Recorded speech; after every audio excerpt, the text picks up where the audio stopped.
Can we please talk about UFC London? Holy shit, this is a good card. It's going to be super fun. I am hyped for this one.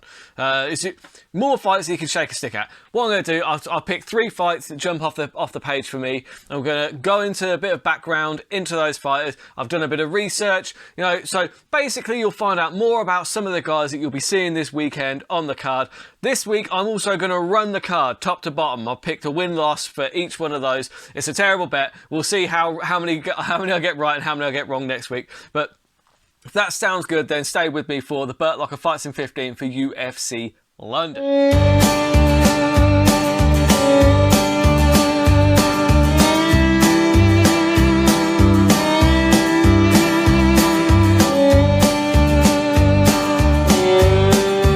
So, starting off with the people's main event at lightweight, you already know what fight I'm about to talk about. Oh, Paddy the Baddy.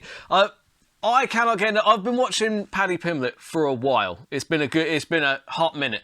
Been watching him in Cage Warriors. I've always enjoyed the guy. I just think he's funny. He's quite true. Like, because people are saying, Jordan Leavitt was his opponent, was coming out saying that he finds he's putting on like a bit of an act, kind of a Colby Covington type thing. I don't think that he is. I think that actually Paddy is just that way, and maybe he turns it up a bit when he's in the octagon and in the interviews and stuff, but outside of that, honestly, I think that that is who he is. And don't let the silliness fool you. Paddy is an excellent fighter. Really, really excellent. Way more technical than he gets given credit for, actually. He does take a lot of risks, I'm not going to lie. He does take a lot of risks, but he is very, very good. So, we already know that, Paddy, he likes to go... What I like about Paddy's stand-up is that when he's going forward, when he smells blood, he goes in, he almost hits like a flow state, because he doesn't even seem to know where his next shot is coming from. So it's very difficult to read your opponent if they don't even know what they're throwing next. There's something to that. Do you know what I mean? It's why I get so drunk when I'm playing poker. People can't read what hand I've got if I can't remember what hand I've got. Same principle with Paddy's stand-up. And he actually strikes pretty well from distance. He does leave his chin exposed, and that can be an issue, but I don't think that Jordan Leavitt necessarily has the power to exploit that, but I may be wrong.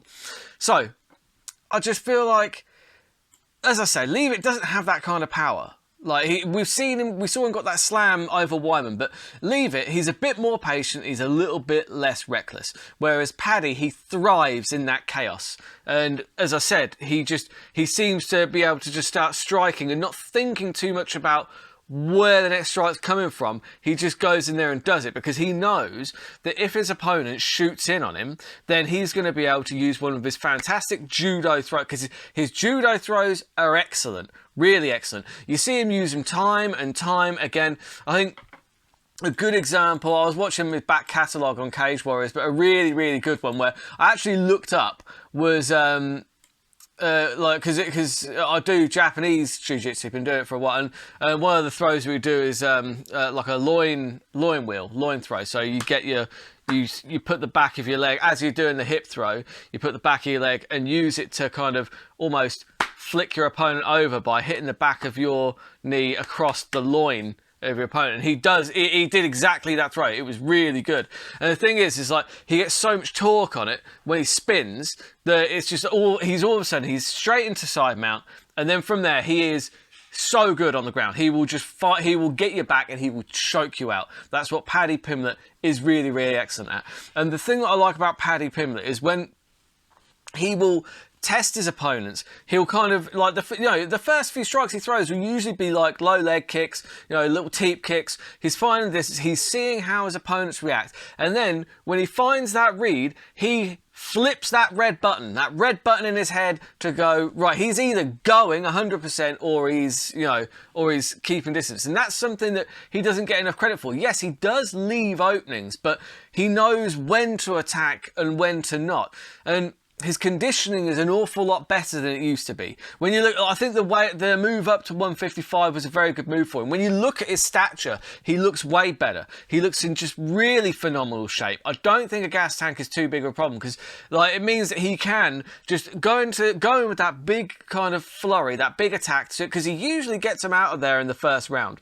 I think he's got 18 finishes, 11 in the first round, because he hits that red button and he attacks. And most of the time, it forces his opponents into shooting him for a sloppy takedown and or going in for a body lock just to try and get out of this chaos, because the chaos that Paddy is thriving in, his opponents are struggling in, and that's where he finds his advantages. Because then, as I said, his judo throws are absolutely fantastic. His hip throws are brilliant, and before you know it, they're on the floor and he's finding the choke and he's got him. Now, I'm not saying that Leavitt can't win this fight. Of course he can. It's MMA. It's so difficult to predict. You can't really say 100% one person is going to win over the other. I would say that Paddy is he would probably do well to keep this on the feet, honestly, because if it goes to the ground, the skill gap becomes far closer. I don't know who's better on the ground. I mean, I'm biased, but I think that, you know, Paddy's got more submissions, I think he's got the quicker submissions, whereas Leavitt, when he hits the ground, he's a little bit more methodical. He comes from a wrestling background. He's a high school wrestler, and he's got very good submissions. He's very, very flexible as well, which really plays to his advantage, especially when he's in top control, because he can use those hips, and he's very, very difficult to get off you, because you can't kind of leverage him, because his base is so wide because of his flexibility that's a real problem. So if he's able to get it into top position and he's able to control the fight and slow Paddy down and tire Paddy out on the bottom, because it's very different being on the bottom.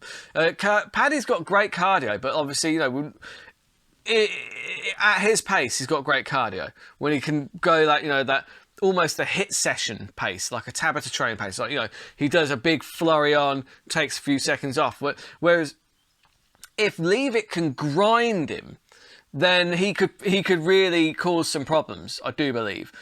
But in my head, I don't see, as much as I see that Leavitt can win it that way, I don't think that he will win it that way. I think that, honestly, what we'll see Paddy really take over on the feet. I think standing up, the difference is going to be really kind of stark. Leavitt doesn't have, like, a lot of power on the feet. His shots are usually, you know, they're quite decent, they're quite technical, but his stand-up is not his forte. And I feel like he's going to be at a reach and height disadvantage. I think Paddy is going to have his way on the feet. It's when Leavitt then shoots him for a sloppy takedown, because he does actually. I've seen him do that in a couple of fights. He shoots him for takedowns that are not very well thought out. If you do that against Paddy Pimblett, you will pay the price by getting choked out. I think that is what is going to happen here. Look, smart money is on Paddy to get. I'm going for look. MMA is almost impossible to predict. When you're looking at like his Leavitt on the ground is very good. He cannot be underestimated on the ground. So the submission for Leavitt being at 5-1 plus 6, there's some value there. I don't think that's the way it's going to go down.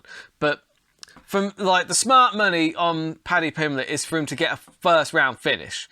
Like all the odds are really kind of shitty for, like, you know, submission shit odds. You know, like a double chance, shit odds, knockout, shit odds, because the bookmakers know that Paddy is a finisher, and they know that Leavitt's probably up against it in this fight. So the smart money would be on Paddy Pimblett for like round 1. That's the smart bet. I'm not interested in a smart bet. I'm not interested in that. That's why I'm thinking Leavitt can maybe hold out until round 2, and that's when Paddy Pimblett finds the finish, and you're getting 4-1 on that. That is a terrible bet. That is what I'm putting on. Let me know who you're betting on in this fight. Look, Leavitt cannot be. I call him Leavitt. Levitt? Levitt or Leavitt? I don't know. Love it or leave it. But I mean, He is a fighter. He's a serial killer, for God's sake. Look at that face. I've said this before. He is an absolute serial killer. You know, like I've said before, Paddy Pimblett, he's from Liverpool. You know, he grew up with knives. But I'm sure that leave it. He knows his way around knife. He's got heads in his freezer. That dude. Easy. Anyway. Yeah, that's my bet is Paddy Pimblett to get round 2 finish. So the next one I'm going to be looking at, 205 pound division. We're seeing the return of one of the all-time greats in the 205 pound division. Mr. Alexander Gustafsson is taking on Nikita Krylov. Now this breakdown is exclusively over onto my Patreon. If you would like to go and see that one, please head over to my Patreon and it is there for you.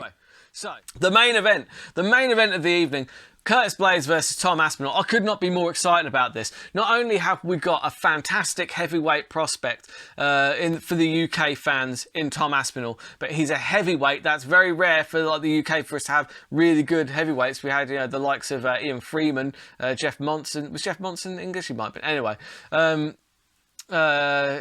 James Thompson he was Pride, wasn't he? Anyway, there's been a couple, but Tom Aspinall, he's something else, isn't he? He's so technically good. He's so technical in a division that doesn't require you to be that technical. And because of that, he's kind of an anomaly. And due to that, he is going to go far. And that's where he's been. Look at what he did to Volkov. Right? That arm, like, it was just a straight arm lock, got him on the floor, got the figure 4 with his forearm, and because of that was able to submit him with a straight arm lock on the ground. You very rarely see that in MMA. Very rarely. But it's just because his control is kind of second to none. Aspinall's also just very fast for heavyweight as well. He's so fast that his opponents get confused by it, frankly. He's just so quick. You watch him how he gets out of the way of things. He's loose, he's calm, he's always just like... He's out of the way. His stand-up is fantastic.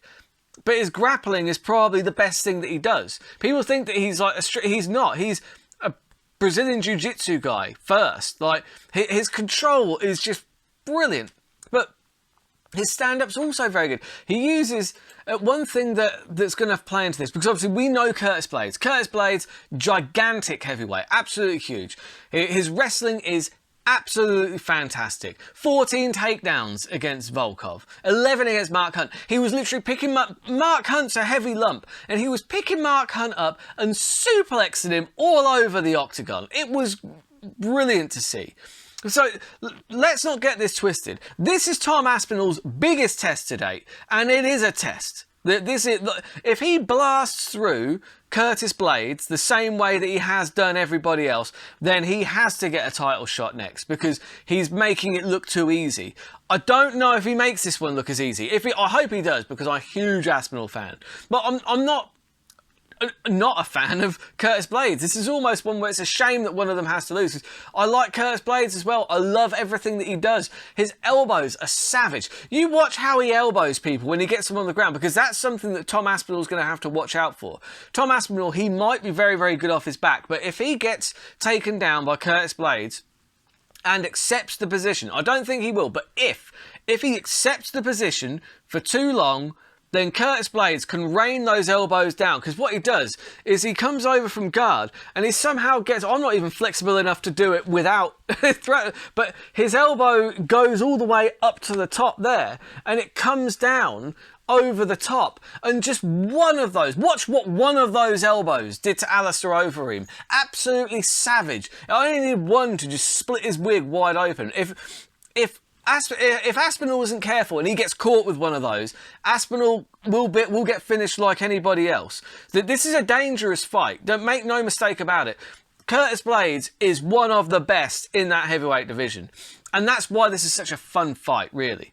But what I could see happening is actually Tom Aspinall maybe taking the initiative with the wrestling, getting top position, because actually his control is excellent because he's so technically good. He just knows what he's doing. So not only is he big and is he strong, but he doesn't have to use his strength, because he's been taught the whole time not to use his strength, to use technique. Because if you look at his dad, Andy, who's his coach, who runs the jiu-jitsu school that he's been going to since he was, like 3 years old or whatever, you've got to remember that Tom Aspinall Aspinall's big now, but he wasn't like Joe. He's been trained since he was a kid. He wasn't always a giant, so he's been learning the technique first. That's really important, and that's how you saw him dominate Volkov so easily on the ground, because he did. It was so easy for him. There was nothing that Volkov had. How good is Curtis Blaydes off his back is a real question, isn't it? That's what we're going to have to kind of look for. I think standing, on paper, look, Aspinall should have the advantage. He's very quick. He's so quick. He'll be in and out. He can land, and he mixes up the strikes quite well as well. You know, he'll use his knees, he'll use his elbows, because that's something that's going to discourage the takedowns for Curtis Blaydes. Because one thing that Tom Aspinall does very well is he throws uppercuts, and he also throws the rear knee as well. He always threatens with it. Like, he doesn't always throw it, but he always threatens with it. Sometimes he feints with it. Aspinall throws a lot of feints. DC and Rogan will be wetting themselves. They love a good feint, right? But Aspinall throws them really well. And one of the feints he does throw, he throws like a feint, like he sometimes throws it, not always, but he does feint with it. He at least fakes it. It's the rear knee. So there's always that threat. So at least it means that if Curtis is going to shoot in on him, Aspinall's showing him, look, you're not going to get this for nothing, all right? If you chuck yourself into a takedown, I am going to try and hurt you on the way in. And that's a threat that's going to make Curtis Blaydes think about those kind of things. And if it plays out on the feet, Aspinall should have a good time with it, honestly, because he's so quick. I think that Curtis Blaydes, his stand-up is slightly underestimated, because he doesn't put any power on his punches, because he's such a huge guy. He doesn't need to put a big swing on it, right? If you look at the shot that caught Dorcas, right? Dorcas is a very quick fighter. He should have had the advantage on the feet, honestly. But Blaydes just literally caught him, just like went back. He didn't like put anything on it really. He just threw it, put his hand in his face, and because he's so big, it knocked him out. And he knows that's all he has to do. So I don't think that he's quite quick enough to catch Tom Aspinall, because Tom Aspinall, he doesn't wind up on his punches like Dorcas does. Like, Tom Aspinall's also quite good at being very quick, 1-2s down the pipe. Like, he's very good at just, you know, he throws those simple combinations. Because that's all you need to do. Keep it simple. Do the simple stuff well, rather than doing the complicated stuff badly. Like, he doesn't wind up on his shots like Dorcas does. So I don't feel like the opportunity for Blaydes to land that big overhand right is going to be there. I feel like a lot of the time when he's throwing at Aspinall's not going to be there. His footwork is very good, and he's always out of the way when he needs to be. It's honestly, he's brilliant to watch. But obviously Curtis Blaydes is one of the best wrestlers in the world. You know, 14 takedowns over Volkov, and just the mat returns. Because what he'll do is, if he gets you against the fence, he'll ride you along the fence, grab that body lock, pick you up, throw you to the mat. Then you'll try and get up, and he'll throw you down again. He'll pick you up and throw you down again, and he'll keep picking you up and slamming you down until you're like, oh, I can't get up again. And that's when he will move into side control, move into mount, and then he'll start moving to try and finish. Because he can finish from guard as well. Those elbows are absolutely vicious. And that's how Curtis Blaydes will be looking to win this fight, in my opinion. He'll be looking to get that takedown, and he'll be trying to impose his will from the top. Now, how good is Aspinall off the bottom? We don't know, but we do know that he's been training a long time. We know how good his jiu-jitsu is, so we know he can fight off the bottom. I've seen like lots of training videos with him and stuff, and he's always talking about his sweeps and how, you know, he's so technically good, it would shock me that he would not be active off his back, like really active. I believe he's got a heel hook submission as well. So it shows he can attack all areas of the body. And that's where I think that this one's going to go. I think that either Aspinall's going to take the initiative with the wrestling and surprise Curtis Blaydes and actually take him down himself. And from top position, I think that Aspinall will dominate Curtis Blaydes. I think if he can get Curtis Blaydes on his back, I think Aspinall will just go through him like a hot knife through butter. Now, I don't know, and again, but if Curtis Blaydes shoots him for a takedown and gets the takedown, I'm interested to see how good Tom Aspinall's guard is, because I bet it's very good. I'm willing to bet money, and I have, that Tom Aspinall's guard is very, very good. I think he's going to be attacking with all sorts from there. You know, that's why I'll put a couple of bets down on this fight. My main money, the smart money, main bet, the finish for Tom Aspinall is 2.20. And that's the smart money bet. I'm not interested in that.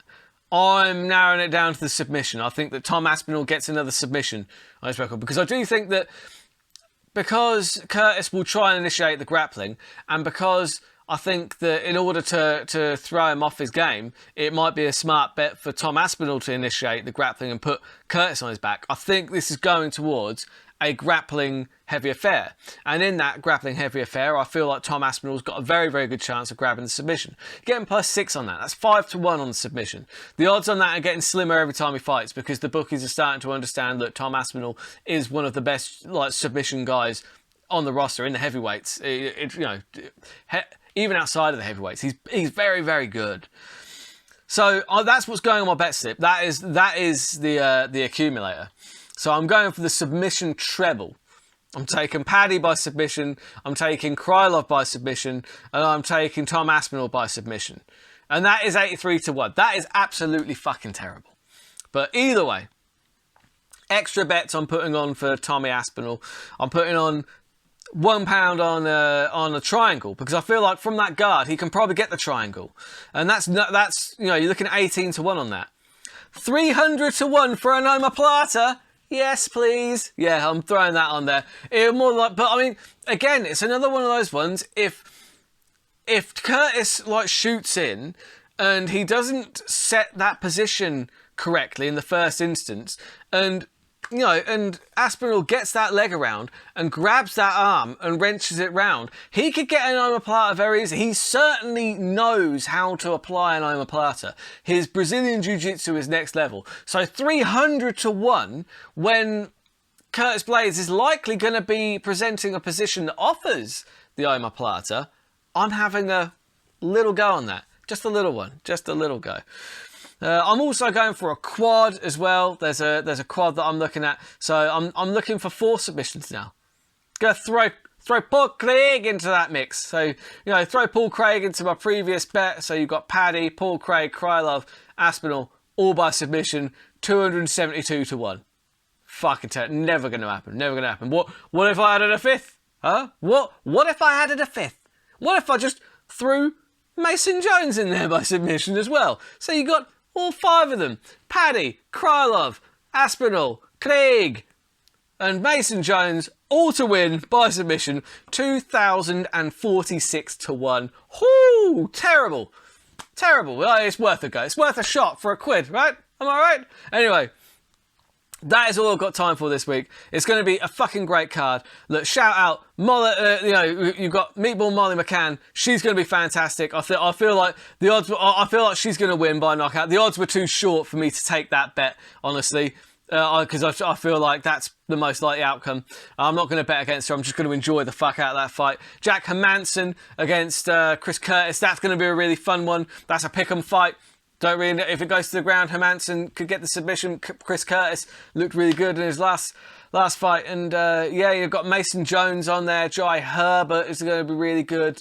There's a lot of fights on there that are going to be very, very enjoyable. They'll be on at a normal time for us UK fans. So I am going to be having a barbecue. I'm going to be drinking some beers. I'm going to be watching a lot of fights. It's going to be super, super fun. I hope you enjoy the fights. Let me know in the comments who you're betting on, who you think's going to win, come out, on top. UFC London. So I'll be recapping these next week. Until then, keep those odds long and those bets terrible.